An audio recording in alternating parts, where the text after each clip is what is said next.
Argentina যখন তারা প্রথম ম্যাচটা হারলো, এরপর নানা ঘটনা ঘটেছে। আর্জেন্টিনা থেকে অভিযোগ জানানো হয়েছিল, সেই অভিযোগ এই ম্যাচের আগে প্রত্যাখ্যান করে দিয়েছিল ফিফা। তবে আর্জেন্টিনা ঘুরে দাঁড়িয়েছে, স্ট্রংলি ঘুরে দাঁড়িয়েছে। সব মিলিয়ে 3-1 গোলে আর্জেন্টিনা ম্যাচটা জিতে গেছে। ইরাককে 3-1 গোলে হারিয়ে অলিম্পিকের নকআউট পর্বে ওঠার স্বপ্ন জিইয়ে রেখেছে হাভিয়ার মাসচেরানোর দল। ফার্স্ট হাফে আর্জেন্টিনা লিড নিয়েছিল থিয়াগো আলমাদার গোলে এবং তারপর ইরাক সমতায় ফিরেছিল প্রথমার্ধ শেষের আগেই, কিন্তু সেকেন্ড হাফে গুন্দু এবং এরপরে শেষে গিয়ে এজিকুয়েল ফার্নান্দেজ আরও একটা গোল করেন, তাতে 3-1 গোলের জয় আর্জেন্টিনা নিশ্চিত হয়েছে। এবং আর্জেন্টিনা যদি গ্রুপে তাদের শেষ ম্যাচে ইউক্রেনকে হারাতে পারে, তাহলে আর্জেন্টিনা এই গ্রুপ থেকে হয়তো থ্রু করবে, কারণ এই গ্রুপের সমীকরণ এখন জমে গেছে। যে মরক্কো আর্জেন্টিনাকে হারিয়ে দিয়েছিল প্রথম ম্যাচে, সেই মরক্কো আবার ইউক্রেনের কাছে হেরে গেছে এবং এই কারণে এই গ্রুপের স্ট্যান্ডিং এখন এই অবস্থায় দাঁড়িয়েছে। এখন এমনই ফুরফুরে মনে থাকবে সবাই। বসুন্ধরা টয়লেট্রিজ, ফুরফুরে মন সারাক্ষণ।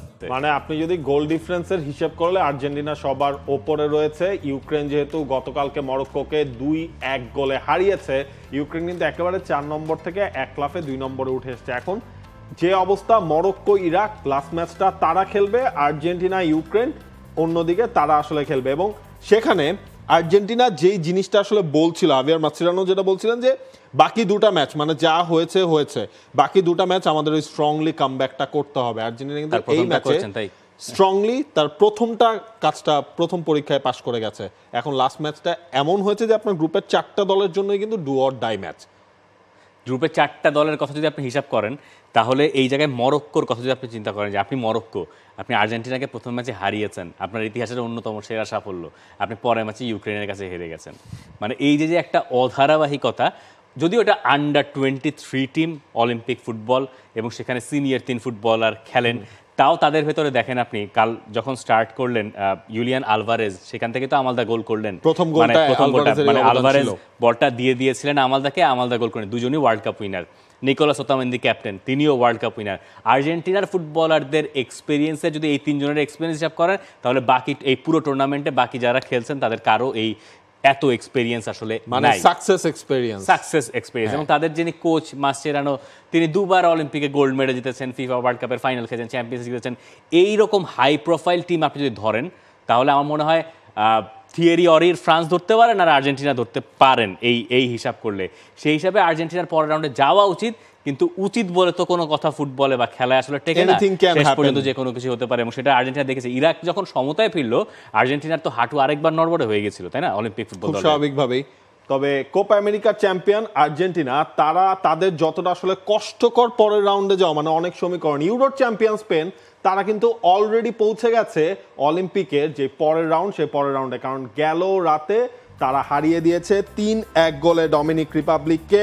ফার্মিন লোপেজ তিনি গোল করেছিলেন, এরপর ডমিনিক রিপাবলিক একটা গোল শোধ দিয়েছে, একটা রেড কার্ড হয়েছে 10 জনের দলের বিপক্ষে, বাকি 2টা গোল বায়ানা। এবং প্রথম ম্যাচে যিনি গোল করেছিলেন মিগেল রড্রিগেজ, তার কাছ থেকেই কিন্তু এসেছে। এবং ওই রেড কার্ডটাই খেলায় বড় ধরনের একটা পরিবর্তন এনেছে। এরপরে ম্যাচের মোড় ঘুরে গেছে এবং ডমিনিক রিপাবলিকের পক্ষে আর সম্ভব হয় না স্পেনের এই দলটার সামনে দাঁড়ানো। ফ্রান্স স্বাগতিক দেশ, তাদেরকে নিয়ে আমাদের কথা হবে। তবে এই মুহূর্তে স্পেন, যারা গ্রুপে সবার ওপরে আছে, শেষ ম্যাচে যদি তারা মিশরকে হারাতে পারে, তাহলে তারা হয়ে যাবে গ্রুপ চ্যাম্পিয়ন। আর মিশর যদি জিতে যায়, তাহলে তারা হয়ে যাবে। কিন্তু এক হিসেবে কি আপনার স্পেন চলে গেছে? হ্যাঁ, স্পেন মিশর দুটোই চলে গেছে, চ্যাম্পিয়ন হওয়ার স্পেন মিশর দুটোই চলে গেছে। এখন যারা জিতবে তারাই আসলে গ্রুপ চ্যাম্পিয়ন হয়ে যাবে। ফ্রান্সের যা অবস্থা, স্বাগতিক দেশ, সেই ফ্রান্সকে জিততে গিনির বিপক্ষে ভালোই কাঠখড় পোড়াতে হলো। 2 বার ফার্স্ট হাফে গিনির গোল বাতিল হয়েছিল VAR-এ।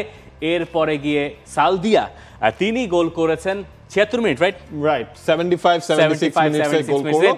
ডান দিক থেকে আসা একটা ক্রস, দারুণ একটা হেডার, গোল। এবং ফ্রান্স তাতে 2 ম্যাচে 6 পয়েন্ট। এবং ফ্রান্স যেটা মানে ম্যাচের প্রথম 1 ঘন্টা ফ্রান্সের ধরন কোনো কিছু কিন্তু হচ্ছে না। ফার্স্ট ম্যাচেও আমরা যেটা দেখেছি, এই ম্যাচেও আমরা দেখলাম, লাস্ট দিকে ওই কাজের কাজ গোলটা তারা করে ফেলছে। এবং এই গ্রুপের যে পয়েন্ট টেবিলটা, সেটার হিসাব করলেও ফ্রান্স 6 পয়েন্ট 2 ম্যাচে, তারা অলরেডি থ্রু করে গেছে। ইউএসএ, নিউজিল্যান্ড, গিনি, এই 3 দলের মধ্যে ইউএসএ তারা আসলে সবচেয়ে বেটার পজিশনে রয়েছে, কারণ তারা গতকালকে নিউজিল্যান্ডকে বেশ বড় ব্যবধানেই কিন্তু হারিয়েছে, তাই না? এক্স্যাক্টলি।